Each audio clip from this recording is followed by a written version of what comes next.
This piece is called The Identity Factory. I'm just going to read a couple of pages from the middle of it. In ways I still struggle to understand, I owe my existence to an order of energetic nuns called the Sisters of St. Joseph.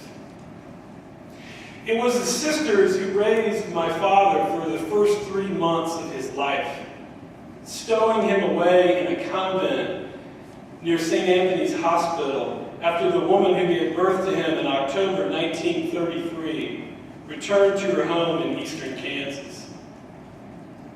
It was the sisters, one of them at any rate, Sister Adeline, who worked in the laundry at St. Anthony's, who eventually found a permanent home for my father among her relatives in the diocese, the transfer taking place under the bishop's watchful eye in January 1934. It was these same sisters who educated my father, given the middle name of Joseph in honor of their patron saint, when he began school at Sacred Heart in the fall of 1939. And finally, it was the sisters who converted my mother, a young nursing student at St. Mary of the Plains College, thus setting the stage for my parents' Catholic wedding in 1952, and ensuring that the family they started soon after would grow long past the point where more sensible people would have called it quits. Or at least until I could be born, the 6th of 7 boys in 1964. Given this history, there was never any question about what school I would attend or who my teachers would be.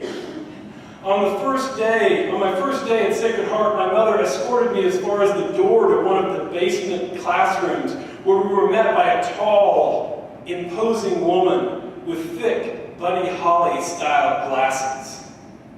A modern nun, Sister Anthony Marie, did not go in for the traditional habit with its form-fitting coif and flowing tunic. Instead, she wore knee-length polyester skirt and blouse combos, with a small golden cross adorning her ample bosom, and a veil the size of a folded napkin pinned to the back of her bouffant hair. Bending at the waist to greet me that day, she took my chin between her forefinger and thumb and said in a loud, laughing voice, "Young man, you've got some awfully big shoes to fill."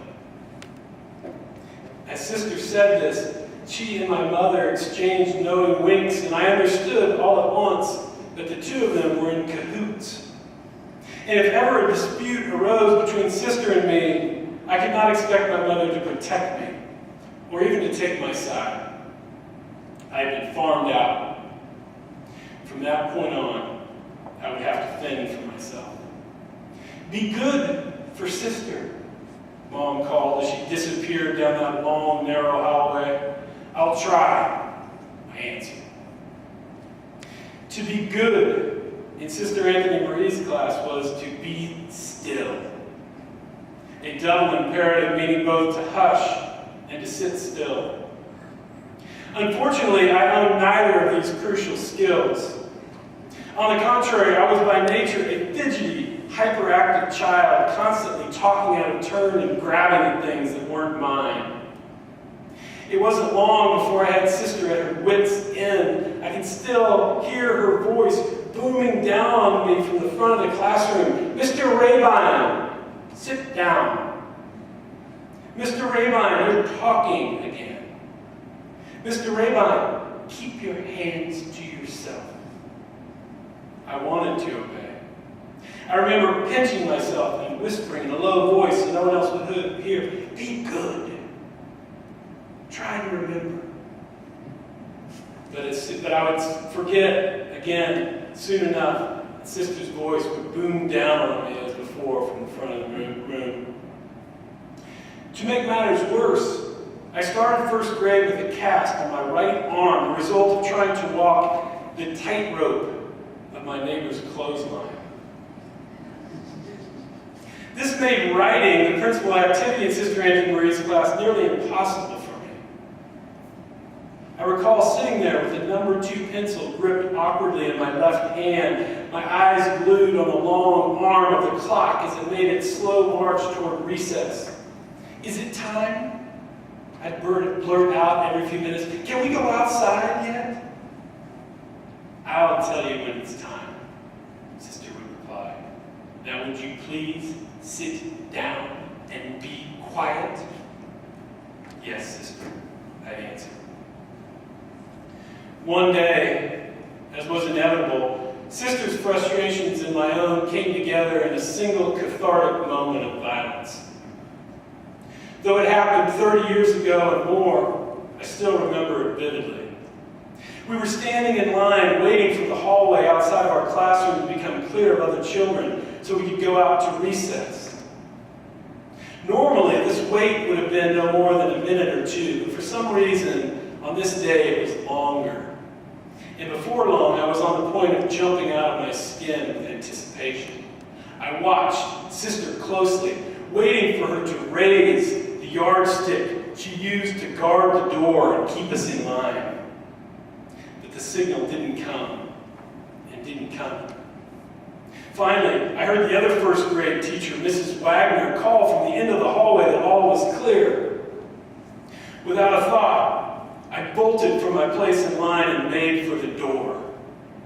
Seeing me coming, Sister crouched low, almost in a wrestler's stance, and called for me to stop. But by then it was already too late. Both of our fates were sealed. Blocking my way at the door, Sister grabbed me by my left arm, spun me around, and in a single practiced movement, whacked me hard across the arm with the dreaded yardstick. "Ouch! You hit me!" I howled, more out of fright than pain, for in fact, my cast had absorbed the entire blow. "That's right," Sister said, breathing hard but otherwise calm. "And I'll do it again, too, if you don't behave."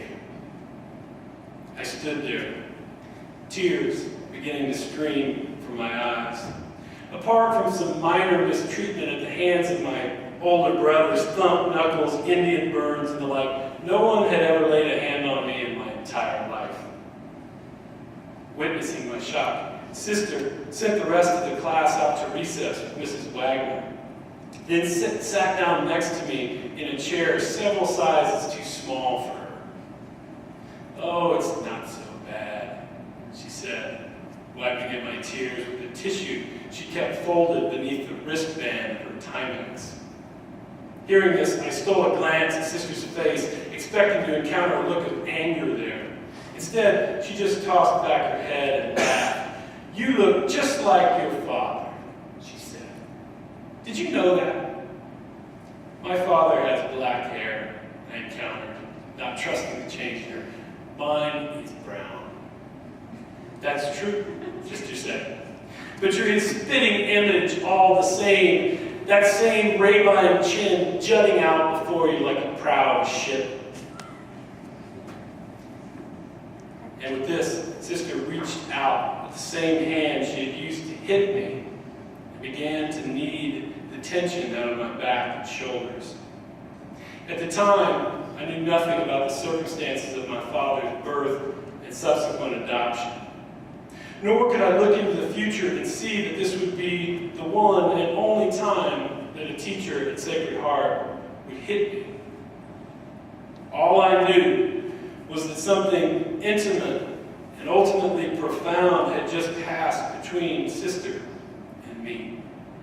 And we understood each other now in a way that even my mother and I did not. We were forever bound together like Jesus and his cross.